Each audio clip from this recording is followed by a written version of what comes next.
Okay, so picture this. You're going through your inbox, right? And it's the usual, work emails, social media, the whole thing. Then bam, there's this invitation for a 10-minute interfaith devotional in Winnipeg. In Winnipeg? Yeah. So naturally, you might think 10 minutes online, can that really give you a moment of peace? And well, that's exactly what we're diving into today. You know what I find really interesting about this flyer? It's simple, but it gets at something so universal. We, as humans, we crave connection, especially in a world that can feel so divided. It's true. And this whole idea of a tapestry of unity, bringing in these diverse faiths, it suggests that even a little bit of common ground can be really powerful. I love that phrase, tapestry of unity. It really hits home. It's like we all have these different threads, these unique spiritualities, but they can come together, to make something beautiful, something strong. And it's not about pretending we're all the same. It's about recognizing our shared humanity, which is really important. Exactly.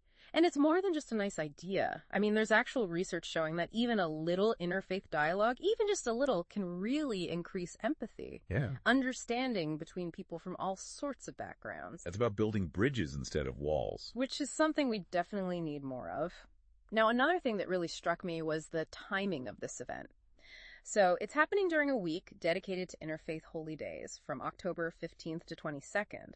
But it also coincides with the call to remember the children lost in the residential school system. Yeah, and that connection is so important, don't you think? Yeah. It highlights how faith communities can be a part of facing those really difficult parts of history. Absolutely. It's about promoting reconciliation and helping a community heal spiritually. So suddenly, this 10-minute pause, it becomes about way more than just our own personal reflection, right? It's a step towards healing as a whole community. That's a really powerful way to look at it, and they've made it so easy to participate. Like, you just email Zoom Sanctuary interfaithinspire@gmail.com for the Zoom link. Easy. That's great. And they're using hashtags, too, like hashtag WPG Devotional and hashtag Winnipeg Sanctuary, showing how even in our digital world, these shared experiences, they can have a much wider impact. It reminds us that finding sanctuary, finding a little peace, it doesn't have to be a solitary thing.